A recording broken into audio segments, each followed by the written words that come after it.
Welcome to another of our lunchtime talks here at the Aron Center. I want to just remind people that on Monday, the 20th, we have readers from Russia, novelists and writers from Russia here speaking, who are winners of the debut prize in Russia for authors under 25 years old, and both reading their work and speaking about the youth and the life in Russia today, which is very exciting. That's Monday at 6 o'clock in the Vito Auditorium over at the Science Center. Today, it is a real pleasure for me to welcome here Ori Amitay.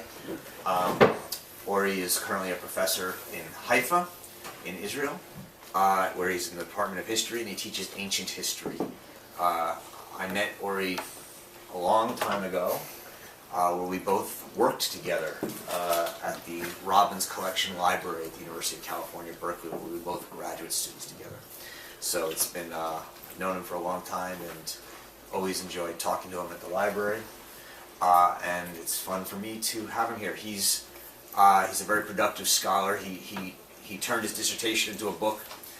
I always knew him when he was working on Alexander the Great, but it became a bigger book, From Alexander to Jesus, which was published in 2010 by Berkeley, by the University of California Press. He's published a number of articles on Alexander the Great, on Caesar, on Simon the Just, and many other ancient biblical stories and other things. But he's also really become quite interested in technology and using networking and other technologies to think through how we can understand these ancient cultures, which are very dark to us. And he's also been very innovative in his teaching and using wiki links and wiki pages in his teaching. So all of this can come up in discussion today.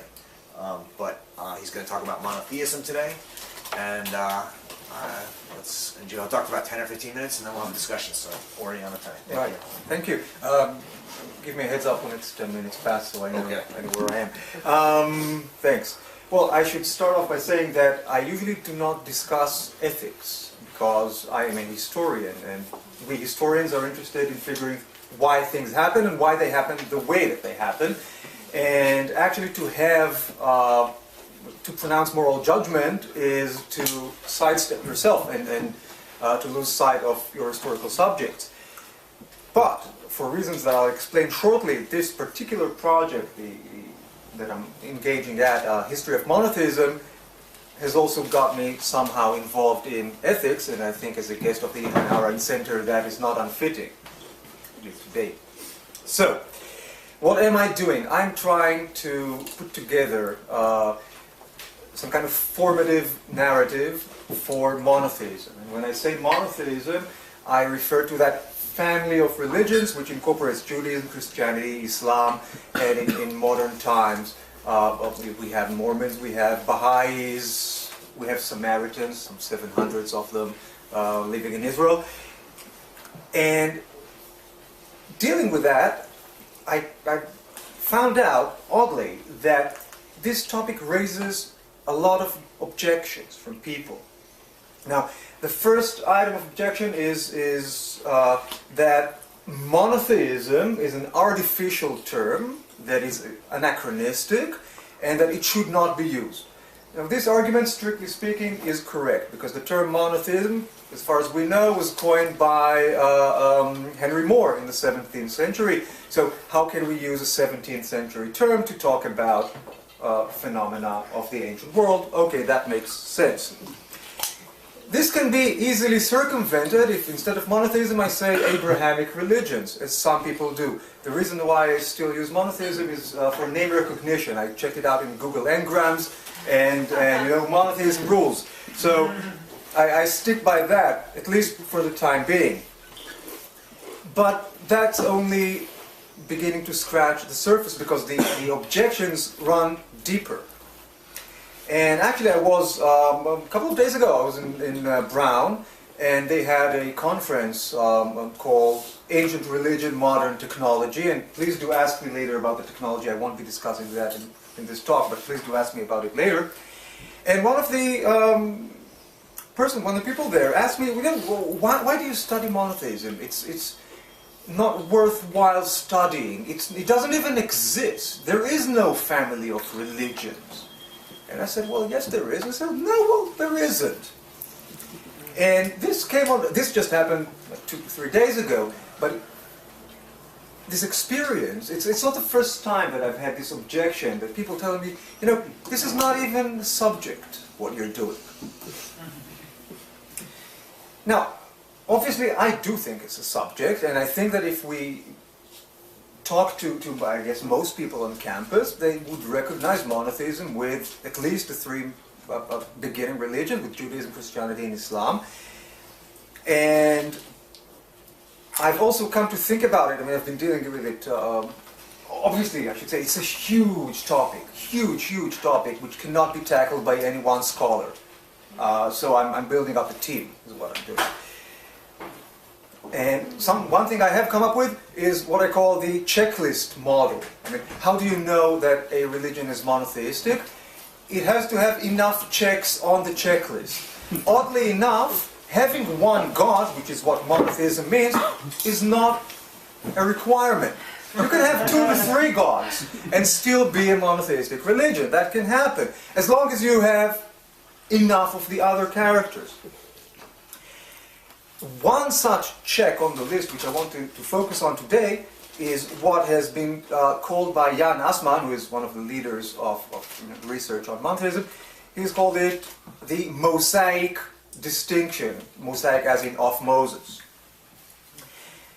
And in short, the Mosaic distinction is the notion that there is a right and a wrong in matters of religion and faith. For me, growing up as a Jew in Israel, the notion that there is right and wrong in religion is basic. It's the most natural thing. But obviously it isn't. I mean, if I were an ancient Greek and I would worship Zeus most of the time, I could also worship Apollo. I didn't have to.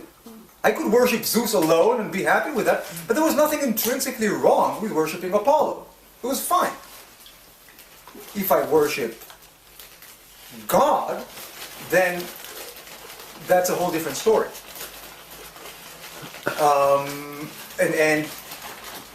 Well, I should say, Jan Assmann has received a lot of criticism. I'll say that straight up from Egyptologists, from biblical scholars. And the more I read the objections, the more I become convinced that he hit it, spot on with the notion of the Mosaic distinction. And the important point here is that it began in 14th century BC Egypt. Akhenaton, you've probably heard about him. And it was inherited, importantly, by Judaism, and from Judaism to Christianity, to Islam, and to other faiths. Which takes me all the way to June 2009, when I was asked by a colleague at Haifa, Ilan Gurzeev, recently died. He asked me to talk about new anti-Semitism in a conference that he held. And I asked him, you want to talk about new anti-Semitism? I'm an ancient historian. What do you need me for? And he said, well, I want a different point of view. I went home and I started thinking, what can I do? And I decided to bring to the discussion an ancient anti-Semite. Not really, but ask me about that later also. Tacitus. And I want to read to you just a very short passage from the Histories, Book 5. It goes like this, about the Jews. Their customs, which are at once perverse and disgusting, owe their strength to their very badness. Among themselves, they are the Jews, right? They are inflexibly honest and ever ready to show compassion, though they regard the rest of mankind with all the hatred of enemies. They sit apart at meals, they sleep apart, and though as a nation they are singularly prone to lust, they abstain from intercourse with foreign women. Those who come over to their religion have this lesson first instilled into them, to despise all gods, to disown their country, and set at naught parents, children, and brethren. Pretty strong words. Which resonate with my own personal experience with Orthodox Jews in Israel. Now, just the other day, literally yesterday, I had this discussion with a friend back home on Facebook, religious, Jewish Orthodox, living in a settlement, the whole bit. And he told me a story about a friend of his who was also religious and became more religious, and became more kosher, so to speak, to the extent that he could not eat at his parents' house anymore. I mean, when he comes to visit his parents, he can eat fruit, he can drink a hot beverage out of a cup, and that's it. At his own parents' house. Which is exactly what Tacitus was saying, wasn't he? Disowning your parents. That's it. And the point is that I'm driving at, and is that absolute revealed truth, the Mosaic distinction, leads or begets a sense of moral superiority, what we know as the holier-than-thou attitude. And this attitude, in turn, serves as justification for unseemly behavior.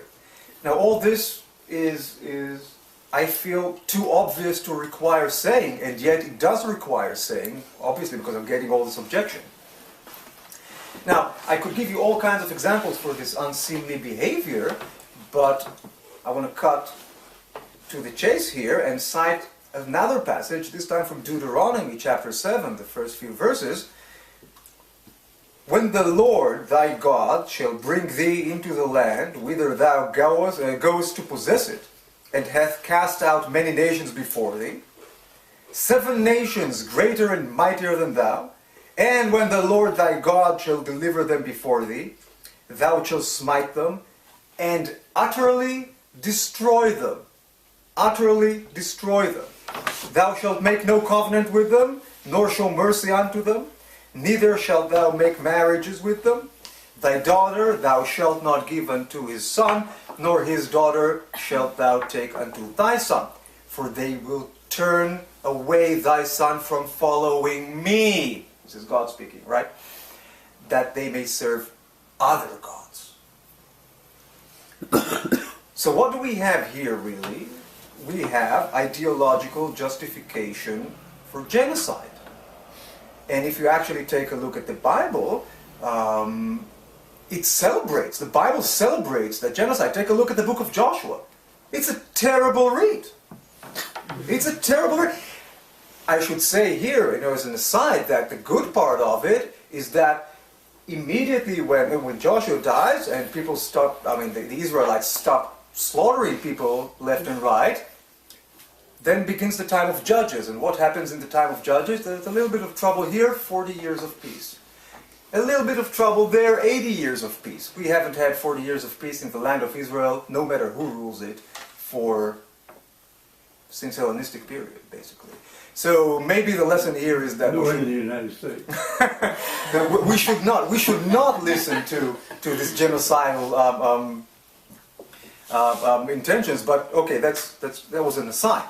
But we do have here this justification for genocide. Now, Mark Twain allegedly said, you never know with Mark Twain, but he allegedly said at some point, history does not repeat itself, it rhymes.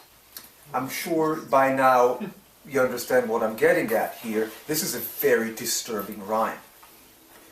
Now, despite the fact that we're dealing in ethics here, I do not intend at this point to judge or to blame or anything like that, because that would be counterproductive. What I do want to see is people owning up to responsibility.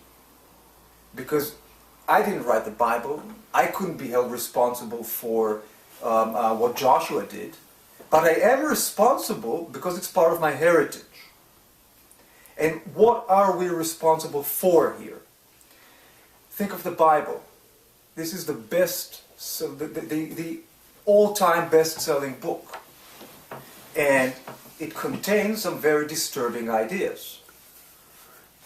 I think it's a responsibility which is shared by anyone who subscribes to the Mosaic distinction to do something with that, to be responsible, to take responsibility for what's in that book, if we consider ourselves a part of this tradition.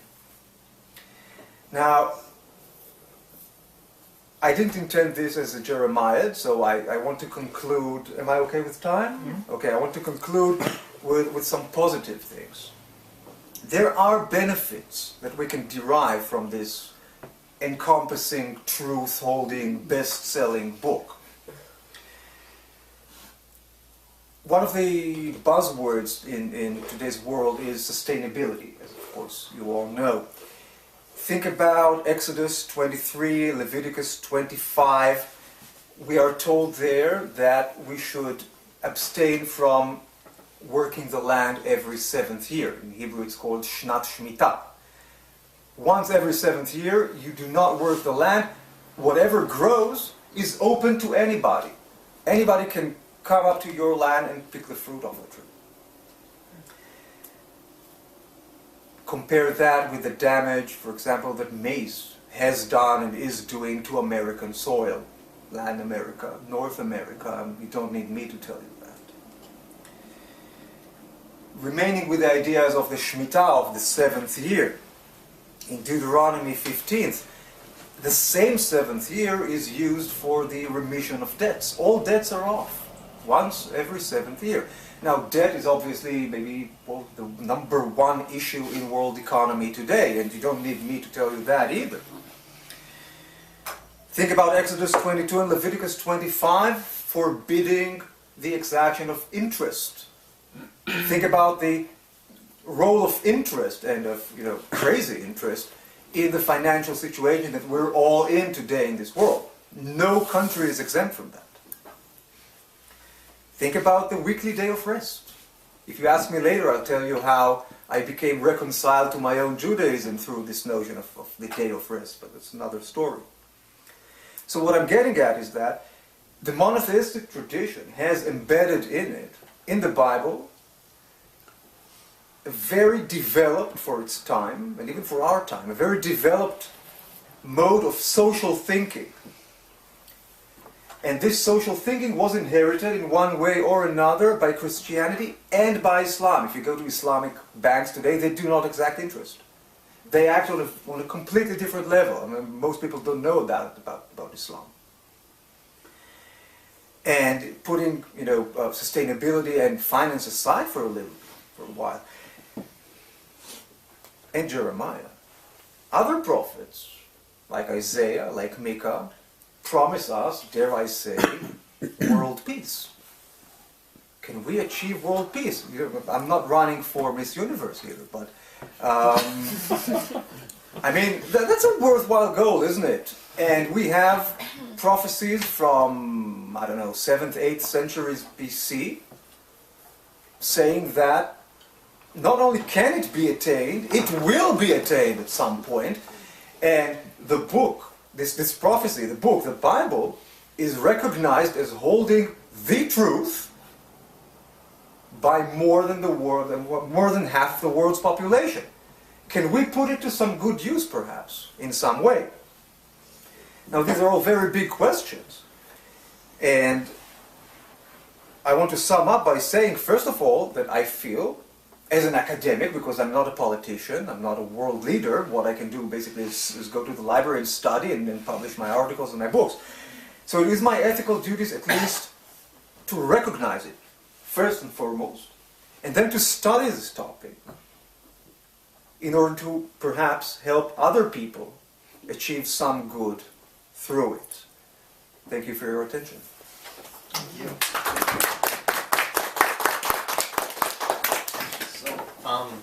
Ori, I'll begin. I don't know if you saw it a couple of years ago, Time magazine on its cover put a picture that became an amalgamation of Abraham, Jesus, and Muhammad. And it was an article about a book by a man named Bruce Feiler.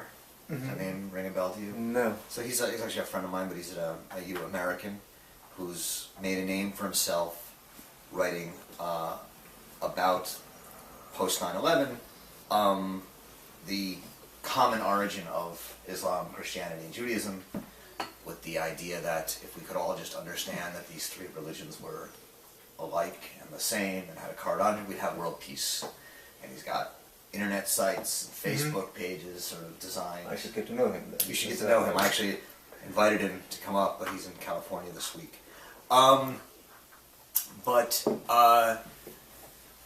So I guess, so there's one, there's one question is sort of, what, is that your project? And I hear some of that in it, and is there sort of this world peace, we can all be one religion? But then the second side of the question is a little bit more complicated, and it comes from Hannah Arendt, actually. And I don't know how much, if you even know this, but in the first part of her book, The Origins of Totalitarianism, the first part's called Anti-Semitism. And in it, she makes what has always been a very controversial argument, that we should not blame the Jews for the Holocaust, but we should also not think that it was an accident, that it was the Jews to whom the Holocaust happened. And one of those reasons, she puts, is that Jewish thinking for millennia has been about separateness and, in a sense, elevatedness, the chosen people, and that this aloofness, kept them out of politics and out of the world in which they were living in Europe, and thus suspect, but also stands completely opposed to the modern era in which men are thought to be equal. And that one of the undertones of the book is that, in a sense, you can't be equal and be a Jew. And that one of the problems that the Jews had in early modern Europe was some deciding to be a Jew and some deciding to assimilate, and that it was basically, you have to decide what to choose. And I guess, so there's this world peace idea on the one hand, but, yes, maybe there is something that unites these three religions, but isn't it giving up all three religions once you emphasize these sort of common monotheistic elements? Is there a sense in which this is sort of a liberal enlightenment project that really is anti-religious in its foundations? And I guess, is that something you worry about? And is this an anti-religious project in that sense? Well, that was a long question. I know. That's my prerogative. I'll break it down, if it's okay, to two main. There's one basic distinction that I have to make when you speak about my project. First of all, my academic project is to try to put together, the first stage of it is trying to put together the database that will allow the writing of a grand narrative. I know that people don't like nowadays, they don't like grand narratives, but I think that you can move away from the grand narrative idea when you've had a few. Now, oddly enough, I don't have there's no projector here, but in my Brown talk I show this nice slide. I did searches for Judaism, Christianity, Islam, and monotheism, and I put Abrahamic religion and faith together with monotheism, and it shows, it's not scientific, it's just a demonstration, but it shows how much attention was devoted to each of the three religions, and how little attention, in comparison, has been devoted to monotheism as one unifying principle, or system, or call it what you will. So, having said that, in recent years there has been a spike in the attention given to monotheism, because obviously I'm not the first person to have thought about it, and a lot of other people, as you say, are having the same ideas. And I'm glad that they are. But still, there is no book. You can find books about the history of Christianity, There are too many of them. History of Judaism. Not too many about history of monotheism. And if you take up books about monotheism, what you'll notice usually is that they try to define what I call the checklist. Each book does it in its own way. But there is no narrative. And I think that the narrative is crucial for people, regular people, to be able to relate to something. If you want to relate to something, we've got to know what its story is. What is your story, right? You've got to have a story. Yeah. You should look at A History of God by Robert Wright. I don't know if you've seen this book. I have. Okay. I have. But then again... What's wrong with that? I mean, it kind of, to me, it seems like it fits your bills. Narrative about history of this monotheistic God from its There's also genealogy. Yeah. There's also Karen Armstrong doing about the same thing. But this is the history of the divinity. Okay. Okay? What I'm talking here is about a history of the human movement, political and religious. If you have, for example, you wouldn't treat a history of Judaism just through the God, Right. the divinity. Absolutely. Sure. You would talk about the people, you would talk about institutions, you would talk about all kinds of things. So there are histories of God, but I don't know of any book that is a history of monotheism in general. No, go ahead, finish. What Okay. And one of the main problems, this is where the technology bit starts to come in, is that it's not really clear, it's not absolutely clear who are the main protagonists in the story. Because obviously, I don't want to tell a story of Judaism, Samaritanism, Christianity, and Islam. What's the point in that? Take the existing books, put them together, right? So there's nothing new or telling about this. I have to realize who the characters in the book are, and maybe a little bit later I'll explain how I'm thinking. I'm not even trying yet. I'm thinking about using technology to do that. But please. Well, what you just said maybe changed what I was going to say, because we live in a pluralistic world that goes even beyond, as you pointed out, the three major religions that you talked about. And it seems to me that the commonality in what I call wisdom literature, because it has things that are relative to our times and things that are important to our times, is whether or not we can find commonalities that allow us to accept difference. And I think that the emphasis has to be on difference and the respect and dignity that it deserves. And so that's kind of where, if I were doing your study, which I'm not qualified to do, but if I were Me neither. Nobody's qualified to do the entire thing. That's the main issue. you know, that would kind of be my thrust. Well, this sort of ties in with what Roger said. You asked me if this was an anti-religious project. I'm not thinking about this as anti-religious. I don't want to think of myself as anti-anything in this context. I'm trying to get away from this kind of confrontational attitude. And also, I should say that I'm not. What I'm about to say, it pertains mostly to Judaism, and I'm less familiar with Christian millenarianism, for example, and certainly less familiar with Islam.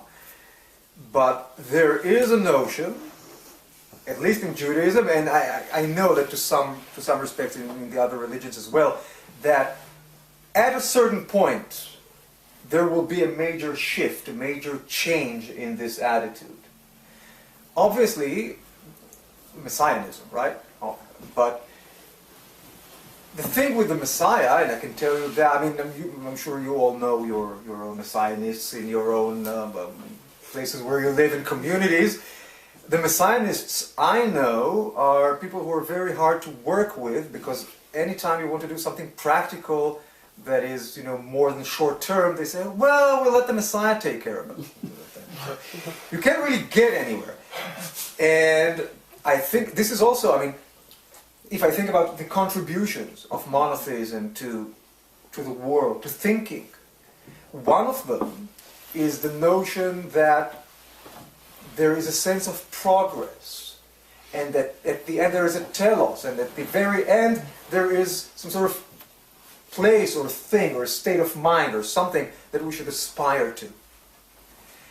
And I'm sure that knowledgeable people will come up with examples of somewhat similar notions in other conceptual systems. But if we look, again, at half the world today, the conceptual system is that a Messiah or a Christ or a Mahdi or something along these lines, and it's centered around one person. And that will bring about the change, and the change will be sort of magical. Right? It involves, to live Judaism is I think about the rapture. That's magical, isn't it? It's counter nature, at least, as I understand nature. Nature will change. And also, if you look at Isaiah, he also says that, nature will change. I cannot afford to wait for nature to change. I want to do something positive, within nature. And will it alter things? I hope so. I hope so. But if you also look at Micah, book 4, and chapter 4, please do at home, he says there a couple of very interesting things. Well, obviously it's Jerusalem-centric, right? And he speaks about people from all over the world going to Mount Zion to study. Not to pay homage, not to pay taxes, but to study. And if we detach this vision from one particular space, one particular mountaintop, which is, by the way, a very pagan way of thinking, that all good things are to be found on one mountaintop, then what we're left with is personal example. And I think that the principle of personal example is key to any improvement, because you can tell people how to behave, they'll never be convinced unless they see you do it yourself. Because if you're not doing it yourself, then it's probably not that good. If it were good, why aren't you doing it? So if I switch to the other project, because basically you asked about two projects that I'm engaged in. The other one is political. I'm putting my academic life aside. I'm also a very political person in my home community. One of the goals that a lot of people, and myself included, we try to achieve is that somehow to make our society, our community, an example for how things can be done right. Obviously, if you're watching the news, you know that we're not very successful so far. But at least I can say that unlike, if we look at how many TV crews are in Israel, where I live, per population or per footage, square foot, then we probably get the most attention in the world. So if we can do it right, if we can succeed, a lot of people will notice.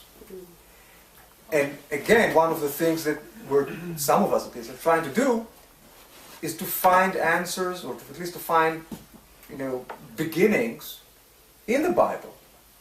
And you can actually see that. If any of you reads Hebrew and you follow up the more progressive movement in Israel, you'll see that unlike 20 years ago, you'll find more and more biblical material in the slogans of people who are considered, some of them are atheists, certainly leftists, what we call, I don't know, maybe here liberals will be the term, I'm not sure. People who don't buy into, Abraham promised us the land, therefore we shall kick everybody else's butt. Do use biblical ideas, biblical verses in slogans, in propaganda, to try to further our ideas. And I think that, I mean, this is the power of the Bible. This is the way we can use it for good. If you use a biblical slogan, you immediately get more attention. Even people who think very differently about other issues will say, okay, well, that's from the Bible, therefore it must be true. And if I can give enough airtime to the right messages, the left messages, then maybe something positive can be achieved. I'm trying to be optimistic.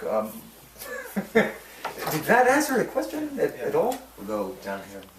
I have a question actually about the technology. I'm wondering if there is a kind of ethics in your use of technology, because you're talking about these kind of democratizing approaches to biblical text, and then referring often to these big data sweeping type of technologies and also wiki technologies. So there's also a sort of democratizing and kind of impulse to draw from large bodies when you speak about your technology. So I'm wondering if you see a kind of implicit ethics in your use of technology. I do. I'll try to explain just in a few words what I'm doing and then tie it in to your question. Basically, I'll begin at the point I was trying to say that I'm not completely sure yet who the characters in the book are. And one way to try to figure this out is to, well, actually I have two ways. One is one way in which I use MediaWiki is that I've started to build, it's in Hebrew still, so you probably can't use it, but the plan is to move to English to allow everybody who wants to participate in the world, basically, to work in collaboration, is to get these, like, open a page, a wiki page, for each of these basic notions. And of course I have to think hard about how to define these notions. It's a lot of thinking to do. And a page for each source, and a page for each historical character, and a page for each event that I deem relevant. And I create links, right? Because in each page I have a text. And this, what the text basically does is explain to somebody who arrives for the first time at the site what this notion or what this event or what this person was about. But like in Wikipedia, I'm hyperlinked. Once I have a lot of data and a lot of links, I want to use what is called network theory in order to analyze the way in which the network is built. Now, network theory, what you usually end up with after you analyze and crunch and do everything, is you get a graph that looks like this, exponential distribution, right? We have the few nodes that have a whole lot of links, and then a sharp decline, and then the long tail. Those nodes, which are at the top over there, which have most of the links, are probably going to be my main characters in the book. Now, this is a gamble, obviously, but I think that good research should be involved in a gamble and some risk, because otherwise, you're just doing the same thing all over again. And at the same time, as I'm doing that, I want to run, just scan a whole bunch of text, like let's say the entire Encyclopedia Britannica, which is online, Wikipedia, which is online in various languages, Encyclopedia Catholica, Encyclopedia Judaica, a whole range of ancient texts. And one of the fascinating things that I realized at the Brown workshop that I attended was that a lot of people are digitizing. Even as I work on my project, there is a lot of energy into digitizing in material in languages I can't even read, like Syriac or Mandaean or God knows, strange languages that are very relevant. So as time progresses, we'll be able to build up this huge database and analyze it as well. And if the most common terms in this analysis are at least somewhat similar to, the high end of my graph, then I'm probably right. Then these are probably the right places to devote attention to. So that's the technological issue, in broad terms. Ethically, what I've found, in preparation for all this is a lifetime project, basically, but in preparation, the first stage was that I moved all of my research and all of my teaching to MediaWiki platform, which means that anyone who can read Hebrew in the world can accompany my research as I do it. You know, I read in a paper in some journal, I take notes instead of opening a Word file or just writing them on a card. They're on a web page. And some student in another university who wants to know what's in this article can at least go over my notes. They're not exhaustive, they're not the best notes in the world. I'm interested in this and she may be interested in that, but it's the beginning, it's something. And in class, I've noticed, I assign my students with system IDs, and they start contributing. And what I've noticed is that there is democratization of the learning process, because it's not one way. It's not me speaking and them absorbing. It's all of us doing something together. Of course, I'm contributing more, obviously, but I'm getting paid for it, right? So I should contribute more. And this also connects with the personal example bit, and also with sharing. Because in academia, I don't know, maybe here the atmosphere is a little bit different, but a question that I'm getting a lot is, well, aren't you afraid that people will steal your ideas? And what I say, well, I'm somewhat protected by Hebrew, right? But still, I have a whole lot of ideas. Let them steal some. Let them develop my ideas. I don't care. Because I will finish writing the paper before they can. There's no way they're going to beat me to it. And if I leave something, untouched for 3 years, let someone else take it. It's not just such a tragedy. So, yes, there is changing of values, but have I answered your question? Sure. Okay, good. I guess my question, I'm trying to picture what this narrative is going to look like. Is it supposed to be like a normative narrative of like taking the good from the three religions and creating some type of monotheism of how it should have been, and trying to use the text on where you talk about genocide in the Bible and where what we should avoid, and like if so, will people have to abandon certain parts of their heritage in coming into monotheism? Well, first of all, the narrative I'm planning will not be like that. Okay. Because I have to, again, as I said, I write history. You're not a prophet. I do have a prophetic beard, but I've always thought you won. No. Obviously, if I write something like that, maybe I won't have a hard time publishing it, but I'll have a hard time convincing the tenure committee to recognize it, that to be sure. But no, straightforwardly what I want to write is a history book. And it's not alternative history, and it's not even moralistic history. Just a history book, like any other, just with a huge scope. Of course, I will focus, or I believe that I'll focus on particular points in time when a lot of these nodes or memes, I use mimetic theory just to help myself, but it's basically just a matter of convenience. Where a place where a lot of these memes converge, because this is where the action is. I can give you an example. One topic that I think that I've got pretty much figured out is what I call the Hanukkah complex, right? Hanukkah is the Jewish Christmas. You all know it to some degree.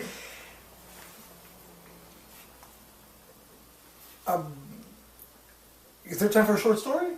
Yeah. Yeah, okay. So, I don't know what, I really, because I'm not American, I was born and raised in a very different atmosphere, so I don't know what you know about Hanukkah or what it means to you, but a couple of years ago, I think it was, a couple of winters ago, my two daughters came to me. I was sitting at the table at home, and they came to me and they were like, nudging each other, and it was very obvious that they had something on their mind. And I said, well, girls, out with it. and you know, looking at each other, and the other one says, well, Dad, if they if they give you a choice, are you going to eat pork or alternatively have somebody kill us? Will you eat pork or let them kill us? I don't eat pork, right? It's just about the one kosher thing that I keep is not eating pork. And my younger daughter, I think she was still in kindergarten at that point, and she already heard the story at the age of 5 from her kindergarten teacher about this brave Jewish mother who allowed the Greek soldiers, well, Greek Hellenistic, Syrian, call them whatever you want, to kill off 7 sons because they would not eat pork or bow down before King Antiochus. Now, is that material for kindergarten? I don't think so. I don't think so. This is, but this is a very important part of what Hanukkah is in the regular run-of-the-mill education system in Israel. That's the reality we live in. Now, this ties in, and I actually have the sources to back me up on this. This ties in with the notion of revival after death only for those who are deserving. And I'm sure that now things start to sound more familiar to you. And it goes all the way from and this is also the first point in history that I can point to, certainly in Western civilization, and when I say Western civilization, I mean everything from Iran to the Atlantic. I mean, not India and not China, which are the main areas in the world which are not monotheistic. This notion of martyrdom, I believe, is not attested before. Maybe somebody can show me. People have mentioned Socrates, right? You've probably read, or maybe you should, Plato's Apology, right? But that's a different story, because nobody promises Socrates that if he behaves well in front of the Athenian people, he might be revived. No. That's the whole point is that he's saying, you know, I'm going to die and then fine. So I'm going to die. We talked about this on the way here. But no, these people are dying, and they are willing to die terrible deaths. I'll spare you the descriptions, but do go look it up. Second book of Maccabees, chapters 6 and 7. Please do go look it up. But it's okay that they'll die this way because they're A, coming back to life, B, going to be rewarded for it. And the distance between this and 9/11 and other things isn't much. Huh? Isn't much. Isn't much. Exactly. So the principle of martyrdom, I mean, think about Jesus, right? The principle of martyrdom is a key element. That's one of the main checks on the checklist. Take a look at monotheistic religions. They all, in some way, refer to the principle of martyrdom. So this is one place where I know that I'll have to focus. And I'm going to tell the story as it is told in history books, and it has been told in history books, but in this wider context. Because I don't think that people have fully grasped what this moment in history means. So before let's we say take we this have- question, can you tell us what you told your daughter?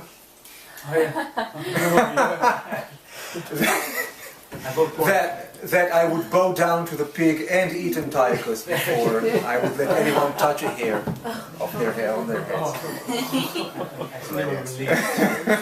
Were they disappointed? Come I thought you were tough.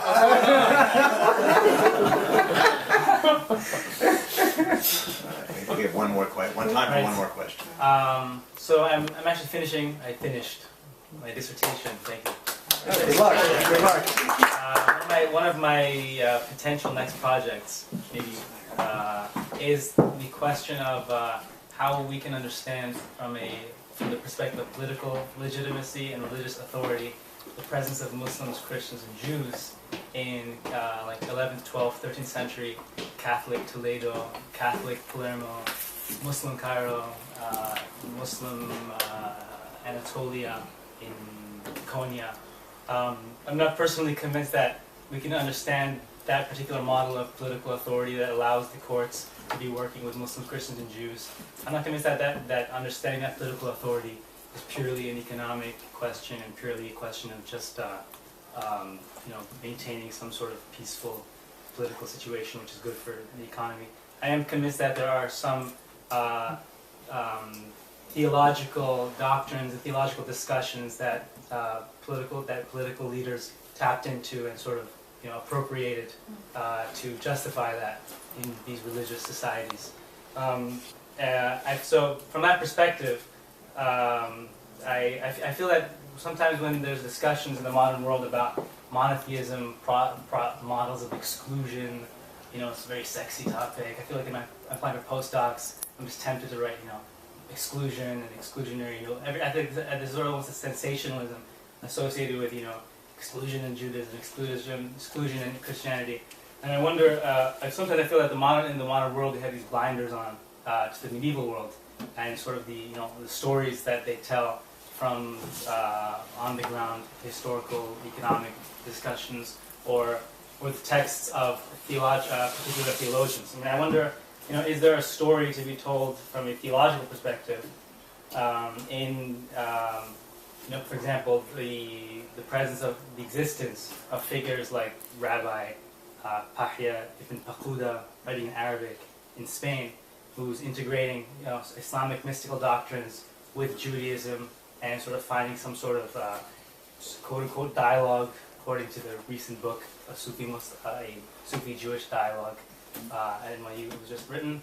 Or is there a story to be told about the notion that someone like Ibn Maymun, Moses Maimonides, writing in Arabic, could on the one hand criticize Islam, criticize Islamic political authority, criticize the fundamental basis of Islamic ideology, but at the same time live in a predominantly Muslim society, engage in Islamic discussions, write in not just Hebrew but write theological texts in Arabic. And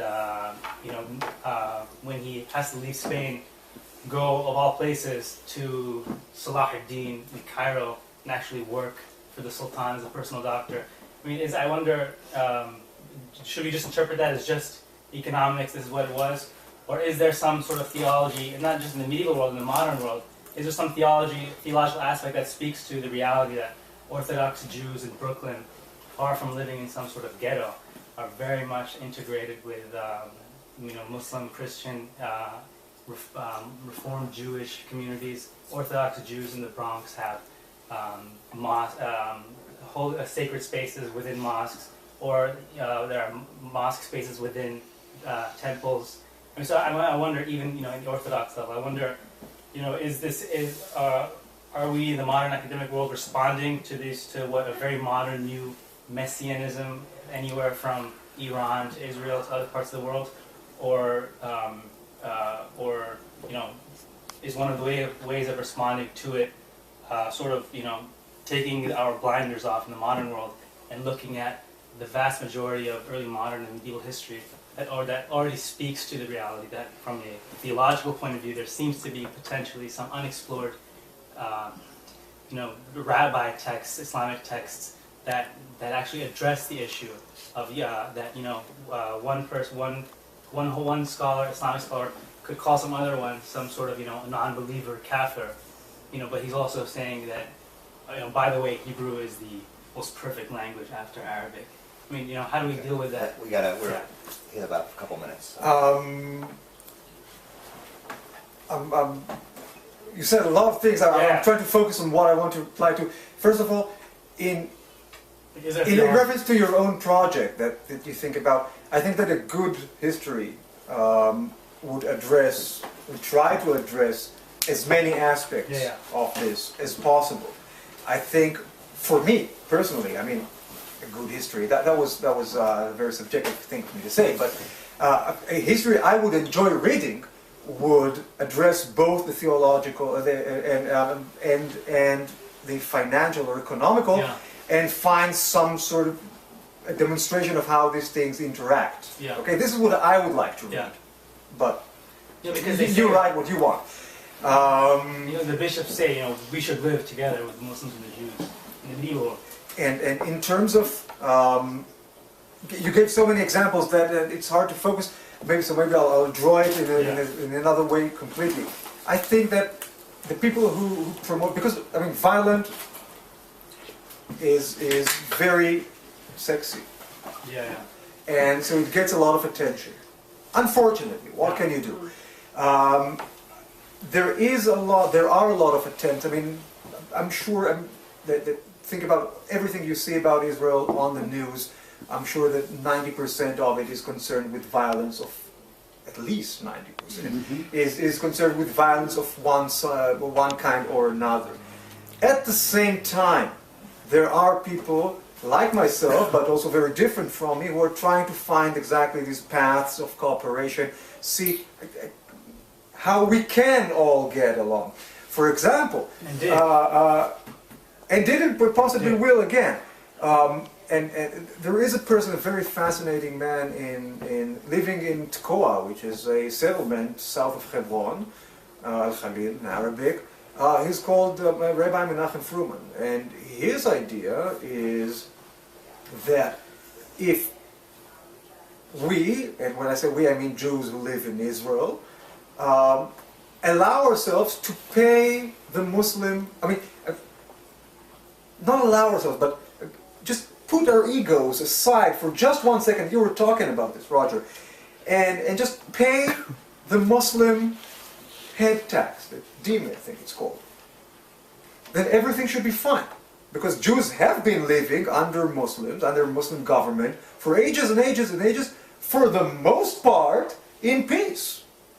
And he says, the problem is politicians. If you put me with a number of leading Muslim leaders, religious leaders, we're going to have peace in no time.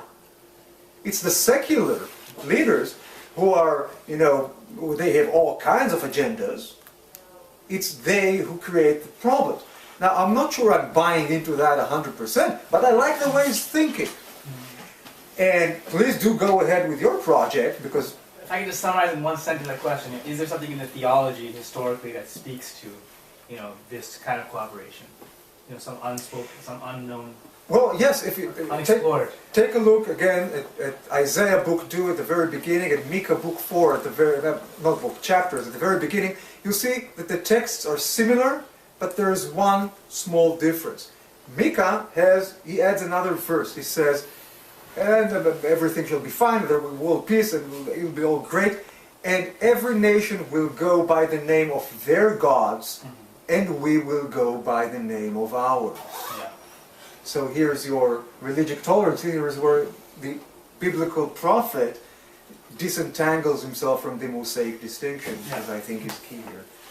Well, let's thank Ori for the time.